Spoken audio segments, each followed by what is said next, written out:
Hello one, hello all. It's that time again. Already. Welcome to another 31 on 31. I am CP, you are not. This is an Autopstream and Friends special event. Featured in this little round is myself, Cody Leach, Brian Lomax of Brian Lomax Movie Talk, Sean Chandler of Sean Chandler Talks About, and Chris Durbin of Durbania. So let's just get this seemingly constant part out of the way first. These are merely my ideas, and how I would rank things. It means nothing. My list is right to me, your list is right to you. That's all there is to it. And mine could be the outlier because I've been a little tired of comic book movies. So, especially considering like from 2015 on, I might have been a little bit harsher on the movies because I was just so tired of the formulaic way these movies were made. Not to say that they were made poorly. I mean, every movie here is, with the exception of maybe a DC movie now and again, is at least a 2.5. So the worst movie on this list is a 2.5. And that's if I were doing it technically. I'm doing this by the order that I prefer them. I know with a lot, I just know a lot that some of you are going to see some different placement and think, this guy's crazy. But this is the order that I would like to watch these movies in. I'm not saying it's the quality. I think we all kind of know that if it were quality-based ranking, it'd be awfully Marvel heavy at the top half, if not Marvel heavy for 15 straight movies. And the bottom would be DC heavy. But that's not how I'm grading it. So again, by all means, leave your list down below in the comments section. I'm curious to hear.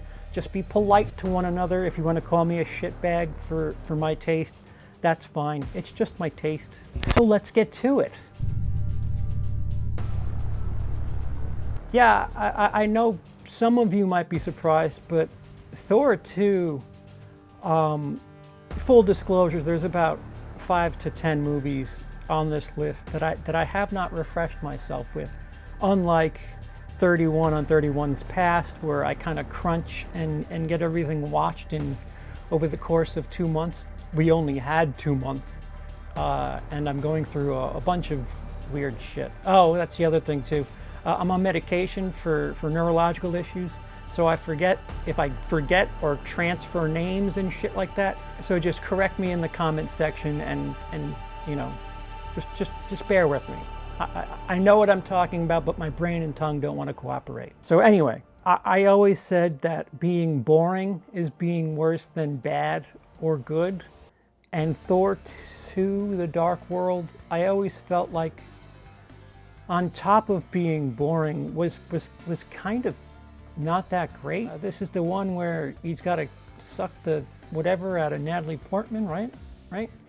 I haven't seen this in about 5 years. So I just remember leaving being like, ugh.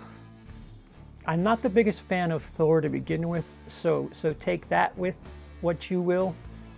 It's just a movie that, when I went over the list before getting started again, I looked at certain movies and I was like, yeah, not again, not again, not again. And Thor 2 was one of them. And I had a bit of a battle here around the bottom 4.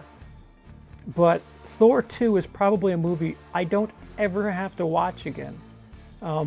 Thanks mostly in part to pieces of Avengers. Was it Endgame? I think it was Endgame.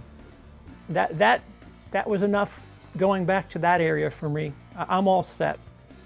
Again, as far as technically is concerned, the movie's done well. It's just, as far as taste is concerned, no, thank you. This one falls again into the boring category. There's spottiness about the movie that don't add up and don't make sense. And for no reason other than the movie feels unnecessary. I have no problem with what Brie Larson did in the film. Don't be ridiculous. Please don't jump on my judgment as anything towards Brie Larson or women as leads in comic book movies. She was fine. The movie was Jude Law was pretty good. The movie was just like paint by numbers, and this came out right before Avengers 2. Avengers Endgame. I can't call it Avengers 2, the second half of Infinity War. And it just didn't feel necessary. And then when Endgame happens, you're just like, man, I don't care. I don't care anymore about what I just watched in March. This is still shit. And her character, all her character seems to do is get up. Like, that's the big thing about her, is getting up. I mean, I get it, Rocky made a big deal out of getting up, but this woman has powers that will destroy the universe, and she just takes to get up to be inspired. All those times where she was knocked down as a kid, and getting up is the biggest, most important part. Cool. Hey, remember this movie? This movie was unofficially the second film of the MCU. Yeah, me neither. Quick, tell me what happens in the second act. You can't remember, can you? Unless you're a diehard Marvel freak, and all right, you got me. But things that stick out and are legendary, I can remember pieces of them, even with the current condition I'm in. The Incredible Hulk just happened. And I'll never watch a movie like that again. And that, to me, is more painful than watching something that's bad. At least when you watch something that's bad, you can either laugh at it or like try to put your feet in the director's shoes and say, all right, what would I do different that would make this scene better? And maybe the rest of the movie could go in a different direction. But this is just bleh. This was the last film I saw most recently, and so she is an extension of the character that she is in Suicide Squad, but there are a lot of things that she does in Birds of Prey that don't really match who the character from Suicide Squad is. And let us not forget that this woman's a certified doctor. Granted, if her license was taken away, that's one thing, but she should be smart. And she's just really, I don't know what accent that is she's doing, but it got old quick. This felt like a bit of a empowerment movie, if I had to say so. I'm not saying it is, I'm saying it felt like it at times, because if you consider Suicide Squad, her sexuality was something that she really kind of used to her advantage, and now it's kind of toned down a bit. I would have said just wipe that character clean. This way she can do it whatever way you're thinking of now.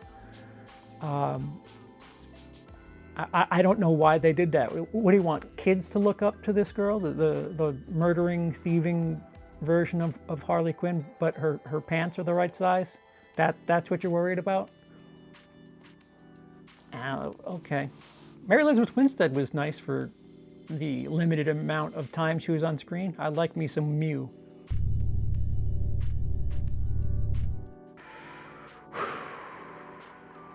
Hey, remember that time that Mickey Rourke was supposed to be huge again after The Wrestler, and everybody thought, oh my God, he's gonna be incredible, he's back. And then Iron Man 2 came out, and he played a Russian dude with braids who just had electric whips. Do you remember that? Yeah, that sucked. You see, this one fluctuates for me. I could see this cracking my top 20 at times. It's just such a hard landing on this movie, because as far as cinematography, watching it in 4K, the color, the way things are placed, it's quite gorgeous, but the story negates a bunch of things from the past, and you just don't care. It just doesn't make sense. Like, why? I mean, I think I put too much logistics when I watch these comic films. This is post 2015, mind you, so there might be that. Benefit of the doubt is only going so far with me for the first 6 years or so. Exploiting the soundtrack thing again, sure, let's do that again. This is nothing like the first one. Terrific.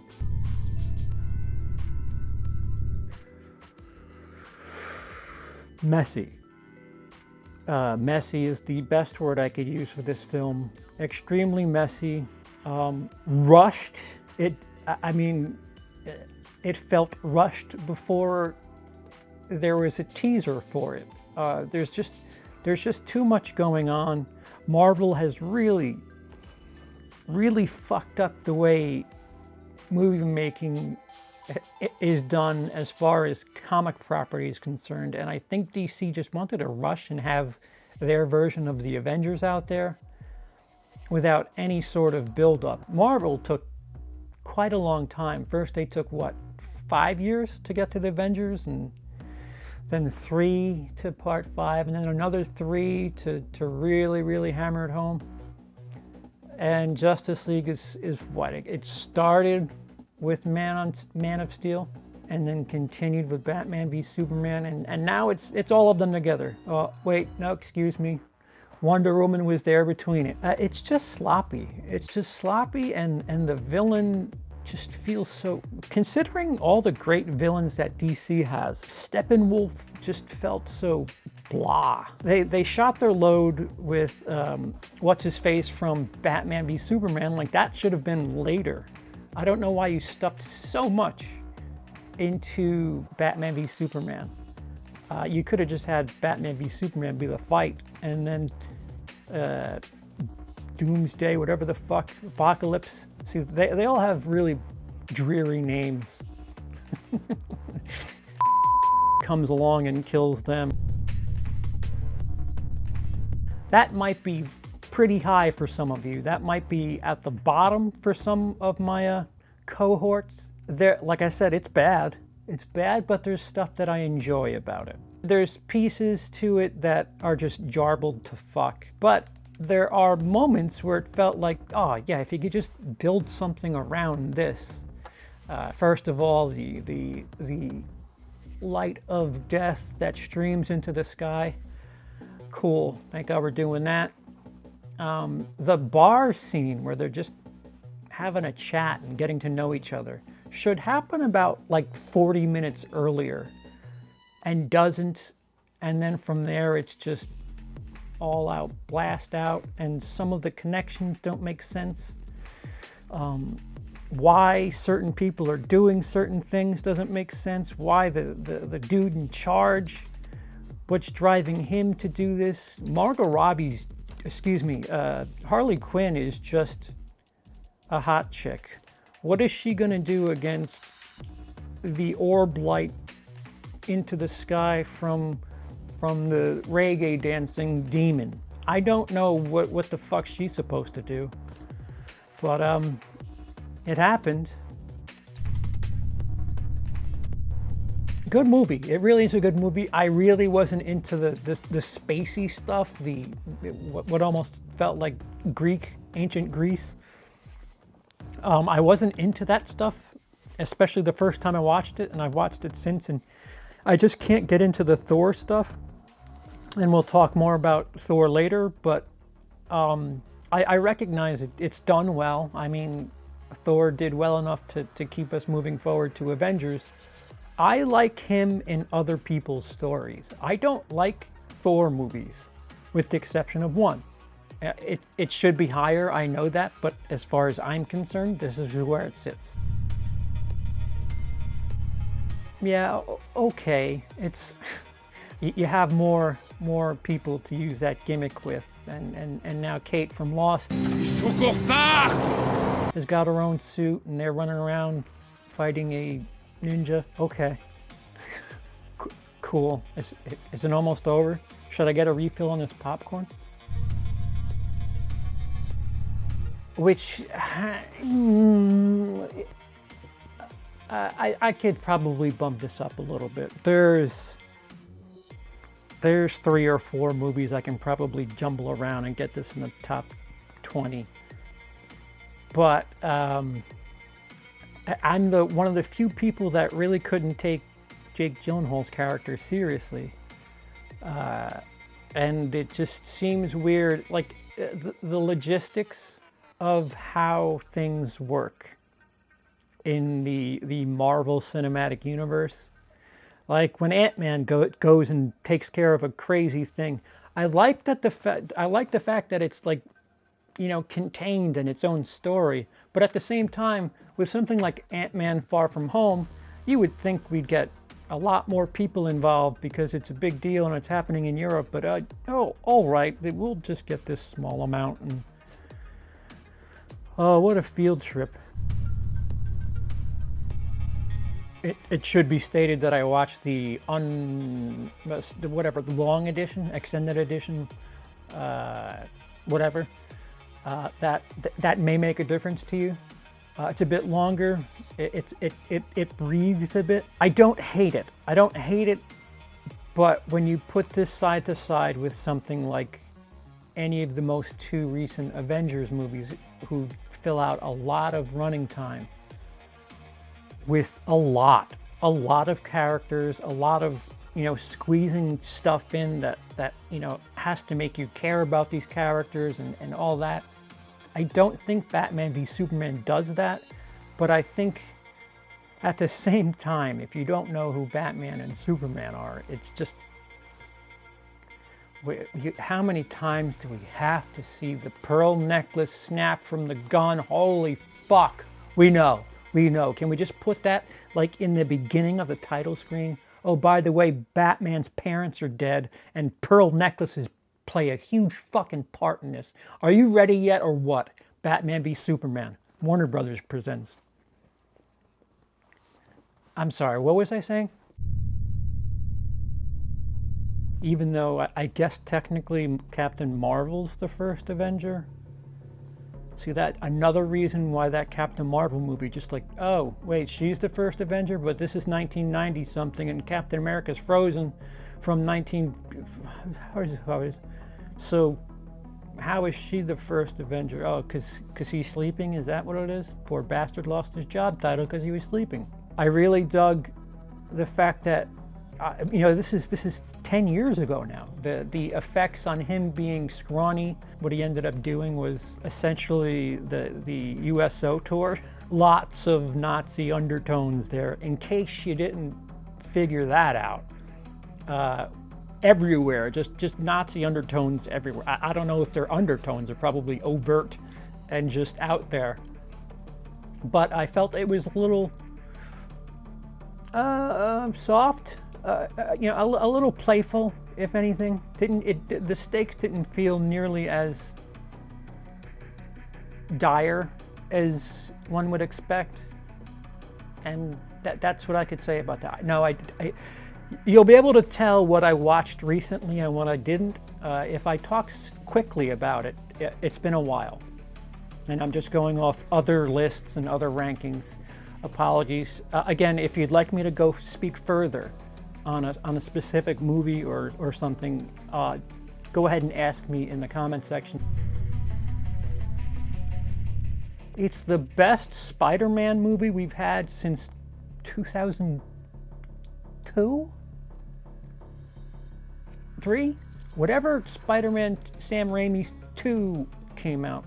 This is the best Spider-Man movie since then. Getting Iron Man in there is neat. And this falls under my abnormal trying to figure out how these heroes work. When do they save people? When is it only one person? When does somebody have to come save somebody else who's saving people? And the logistics of it all don't make sense. Like, why would Tony Stark as Iron Man go and help Spider-Man who's trying to hold a boat together, and why would that not be a bigger deal for, I don't know, maybe the guy who shoots bow and arrows. Yeah, but Spider-Man Homecoming, it's good. It's good that they made him a teenager, and you felt like he was a teenager no matter how old the actor is, Mr. Tom Holland. He looked good. The movie moved along quickly. It's fun to see Spider-Man in high school. Marissa Tomei as anybody's aunt is a crime.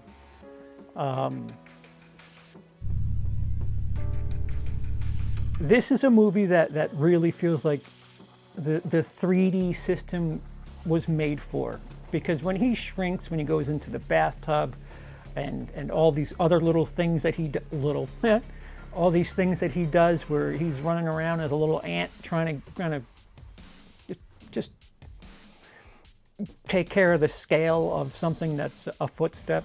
It's neat. It's fun. It was a fun experience. The bad guy, Bumblebee or whatever the fuck, I wish we had better for him. It wasn't the greatest of villains for him. I like that we have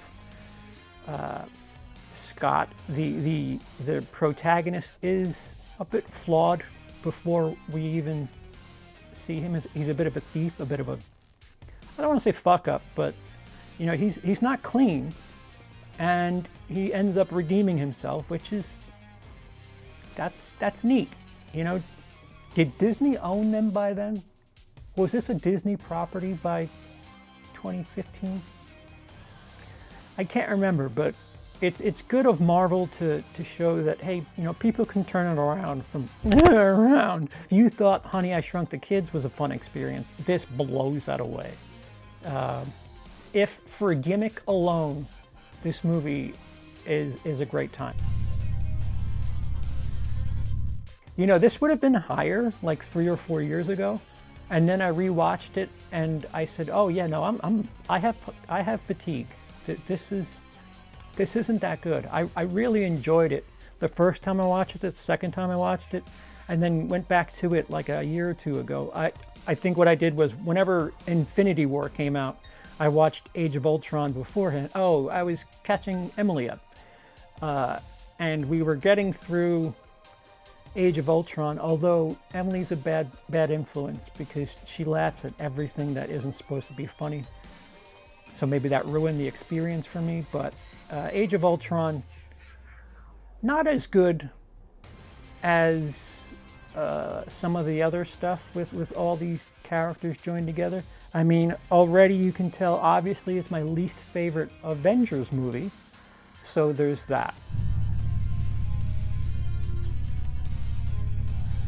I must stress that this was way higher at least 2 or 3 years ago, but it's the Avengers, the original. There are a couple of things that need to be said about this movie, regardless of how I feel about it. This was anybody who's under 40.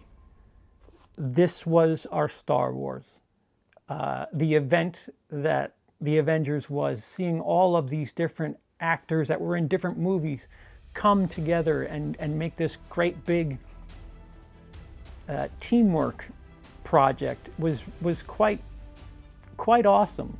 I would imagine it's something like It's a Mad World, which was, I guess, the comedy equivalent of the Avengers. They had a lot of comedic stars in this movie for far long ago, half a century ago.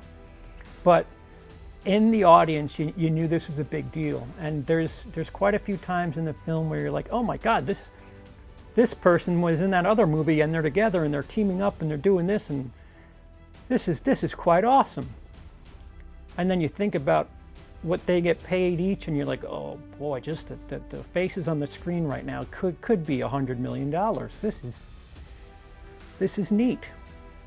The villains probably weren't the best. The floating snake demon alien things, okay, good job. It's weird. The way it ends with the beam into the sky and the fall. That was a really, really nice way to end that. And we had a couple more. So if you just go back in time to 2012 and go to the atmosphere of this movie, it was a big deal. Since then, things have happened, I guess is the best way I could put it. Come on, guys. It goes without saying. It goes without saying. Ready? Just do it with me. Wonder Woman. Number 38 is Wonder Woman. Number 37 is Wonder Woman. Number 86 is Wonder Woman. Number 35 is Wonder Woman. Number 34 is so good, I'm gonna fucking come!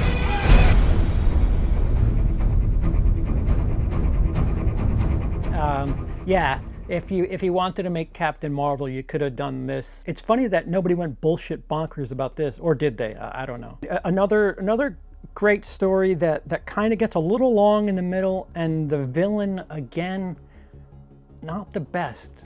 It's strange. I feel like Batman has all the best villains, and Wonder Woman less so. Same can be said for, well, we'll keep going. Also known as Avengers Light.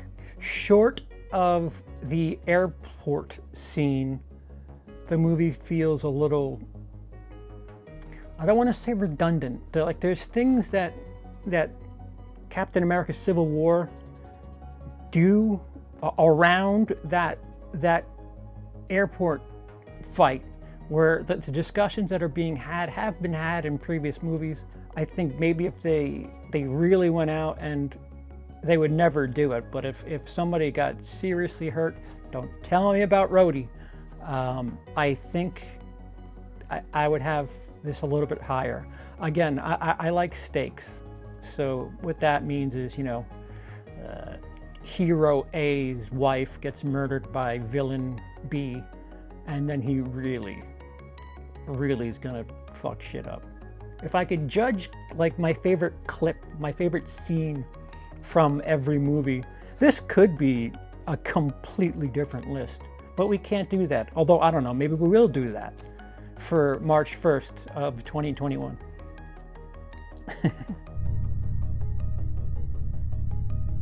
Before I said I don't like Thor movies. This is not a Thor movie. Whoa. This is colorful. It's a good time. It takes itself lightly. It has fun. Did I say it was colorful? Because the other two Thor movies are very gold and brown and whatever. Taika Waititi has really come out and proved himself as a pretty decent director, whether or not it be Thor or a Star Wars episode. He knows how to have fun while telling you a decent enough story that looks great. There's two alternate stories to this. There's a bunch of meanwhiling throughout Thor Ragnarok, and it was good to see Thor and Hulk develop a relationship. It felt almost Star Warsy, and I mean like original trilogy Star Warsy, like the banter. You want to, yeah, they're superheroes, but you'd like to have some sort of emotion and give and take and fun. Not really in the eye of danger. I mean, Jeff Goldblum, pretty good villain, but sorry, I'm not buying him as threatening at all. It was fun. It was fun. It reminded me of something else that I haven't gotten to yet. A hell of a rebound from Iron Man 2, I'll say that much. The problem with this movie, and a lot of people have it is some villain issues. The Mandarin, what happens with him is quite discussed, and I understand that. I don't hate it as much. I'm okay with it. I'm with you. This movie would be much higher if what we got from the Mandarin was the terror, the shock, the awe that was presented in other pieces of the movie. But I just felt Iron Man, for the record, Iron Man is my favorite of the Avengers. And Batman's my favorite of the Justice League. Not that that matters at this exact moment. Much like Taika Waititi brings some fun elements to a movie, Shane Black does the same exact thing for Iron Man 3, and perhaps too much so, if you ask certain people. But I'm trying my best not to spoil as much as possible, but it's really hard. Right, so Iron Man 3, number 11. Again, if you'd like me to speak further, question down below, I'll hit you there. And this is a movie I really wanted to hate. This is a movie I had no interest in watching. I thought it looked silly, a little too colorful, especially coming out of DC. Keep in mind that we just had Justice League about a year before. And, you know, when you have Movie Pass, you watch movies. You know, you have this credit card that lets you watch 3 movies a week. And you do it, otherwise you're just pissing money away. So I went and watched Aquaman. I think I watched that by myself. Yeah, and it was fun. It was fun. Who knew? Who knew that a horror director could bring us such brightness and fun and extravagance? But Nicole Kidman as younger, I don't know about that. And there's in the beginning of Aquaman, there's 2 scenes that feel very much lifted from other movies. Well, just say it in your language. All right. My name is...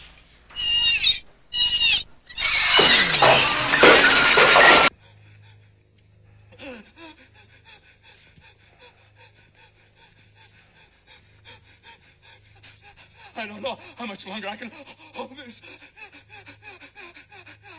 Aquaman, learning about who he is and the stuff underwater is just awesome looking. The question is, how are we going to move forward now?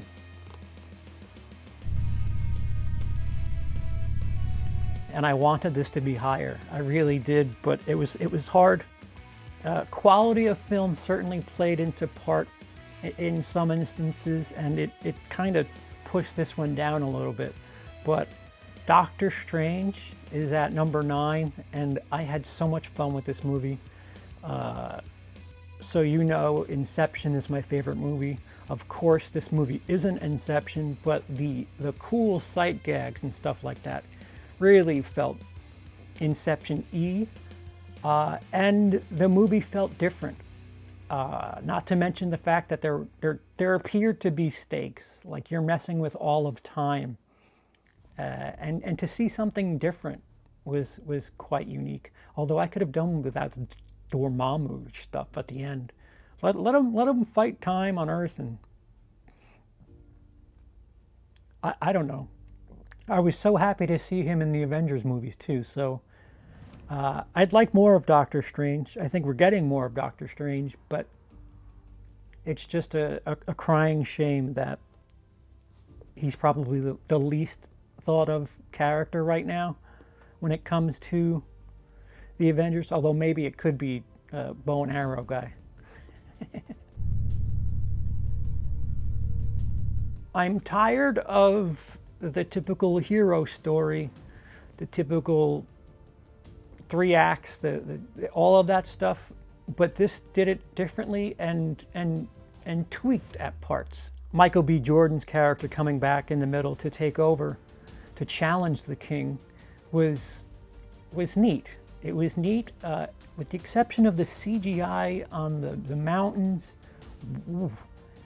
Star Wars Episode 1 flashbacks. Again, change of pace. It was fun to see a movie, a comic movie, through the eyes of a child, almost like how I would talk about Spider-Man.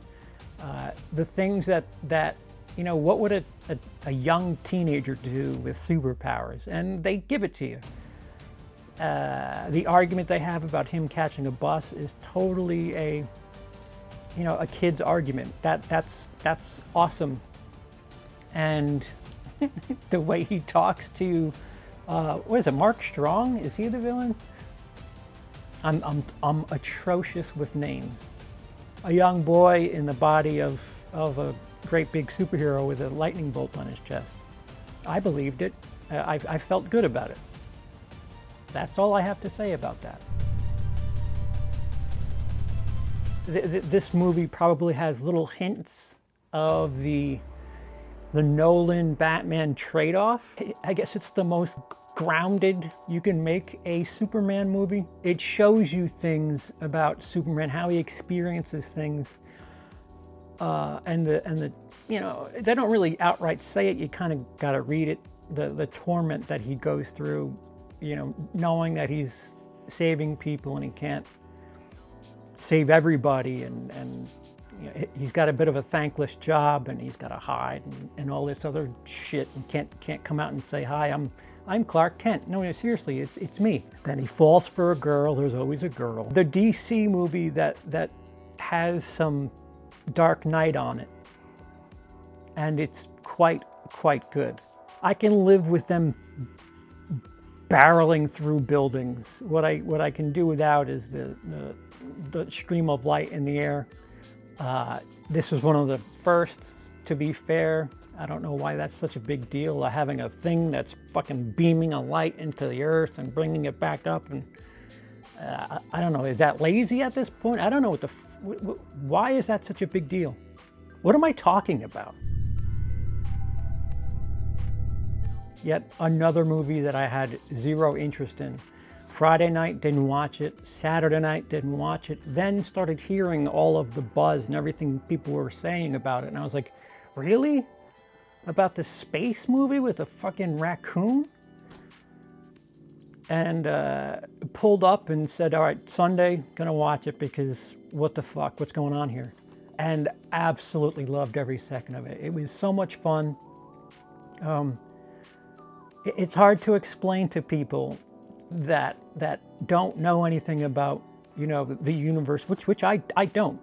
If I were to sit here and tell somebody who just woke up after 50 years and said, oh man, you got to watch this movie. It's got a talking raccoon, a tree that only says one sentence, but you don't really understand it. It's the tone that the sentence he says it in that other people understand it. And a dude who was born on Earth but got picked up and brought to space, and a woman who's the super bad guy's stepdaughter, and they're all flying to save the day. Oh, also there's this great big muscular dude who's incredibly literal. Do you want to go? But it works. It works. The little jail cell scene where they work things out. Rocket's incredible affinity for body parts, which holds through. That's a thing about his character. It's quite funny. To like when you talk about the burden of expectation, I was expecting like a 2, a 3, and I felt like it was a 9. So like this was a 7-point swing for me that rarely happens with movies. Rarely do I feel like I'm going to go see a movie that's atrocious and ends up just blowing me away. And that was Guardians of the Galaxy. And I don't know, I think that's why I thought I liked 2, because it was just seeing those guys again, and it was just jumping back into that world. But the further I watched it, the more I was like, yeah, this isn't the same. Perhaps some people's number 1. I could probably see this being, considering there's 5 of us, I can imagine this being number 1 for some people. The action's incredible. The story's incredible. Some of the revelations are great. But I feel that there are a couple of other movies that are stronger. And I'm way over my recording time. So we're going to try to keep moving here. Iron Man, the very first Marvel movie, or the very first Marvel Cinematic Universe movie. Perfect. They set the blueprint. I like his character. I've been told I'm like Tony Stark, although I don't have any money and I don't build things, so I don't know why somebody would say that. I guess I have similar snark, but yeah, I don't understand that. But he is an endearing character, so maybe that's what it is. He's funny, he's hysterical, he's snappy, and smart. And it's neat to see the old school Iron Man suit when he built it in the cave. That was really cool. I know what that suit looks like, oddly enough. As much as I don't read comics, I don't know how I know that suit, but I do.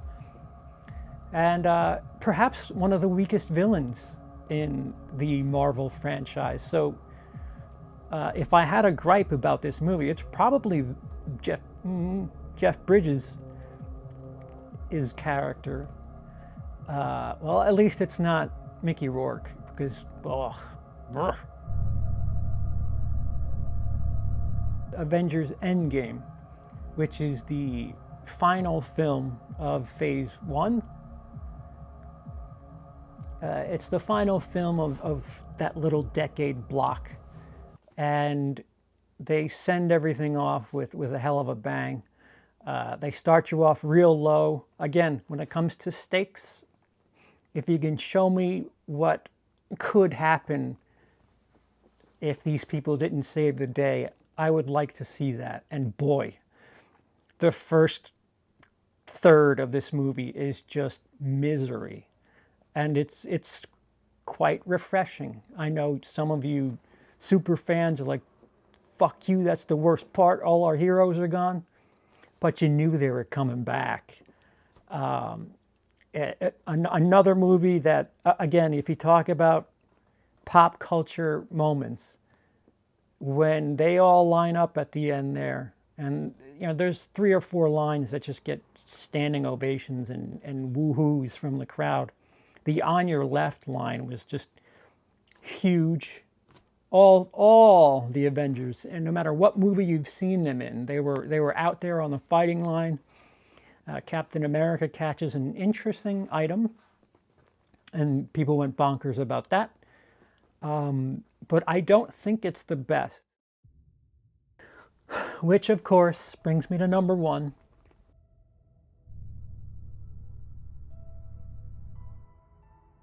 My favorite, or should I say my favorite of these 31 films to watch is Avengers Infinity War. I feel like that is a movie that technically, if you wanted to end the movie the way it ends, you could. So yeah, yes, it's the first half, but it also is an arc for a villain. Like this is the Thanos has a bit of an arc in this movie. He goes through some things, he sets out to achieve something, and achieves it. As weird as that is, the antagonist has an arc and gets that done. Not to mention all the things that happen throughout the movie. You never really feel like the Avengers have the upper hand on things, and that's refreshing. Sometimes you need to lose to experience and appreciate the win. And holy shit, did they lose in Infinity War. But I feel like it's a welcome difference. It takes a decade for us to see something like that, where everything's just down. And then again, in Endgame, it stays down for about half an hour. If you watch the two together, it's a neat experience, but it's a long experience. But of the two, I mean, the ending for Endgame is awesome. But as a whole, I really enjoy watching Infinity War, and that's a movie that does not feel its length. But that is my list. That is my list a little bit rushed because it's hot. I'm trying to keep everything remembered here. What is your 31 list? Let me know down below. Please be polite to anybody else. If you want to call me a shitbrain for my list, that's fair. Again, I'm not judging these on a technical aspect. Again, DC would be near the bottom for most of these if it were that case. And of course, don't forget to check out Cody, Brian, Durbania, and Sean Chandler's versions of this list. It'll probably be more in line with what you're expecting if you're a comic book fan guy. Movie, horn. So yeah, if you enjoyed this or anything else I put up, be sure and do me a favor and click that thumbs up. If you liked it and you want to see more stuff like this, the subscribe button helps, and notifying yourself is probably the way to do things now, because I'm apparently, a subscription just isn't enough. You have to subscribe and be notified. And if you really enjoyed what happened here and you'd like to contribute to future projects and get early stuff and exclusives, I'm on Patreon at patreon.com/WILI. And of course, I want to take this moment to thank my patrons who have been incredible through the thick and thin. I appreciate you guys. Let's not get too serious about this, guys. Remember, it's just comic book movies. So that's it for me. I've been CP. You haven't. Have a day.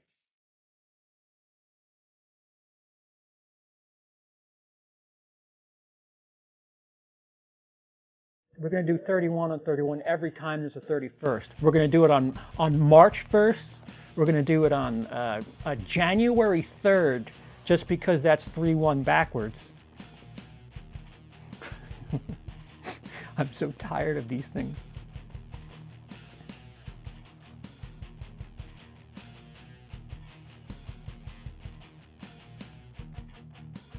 Number 18.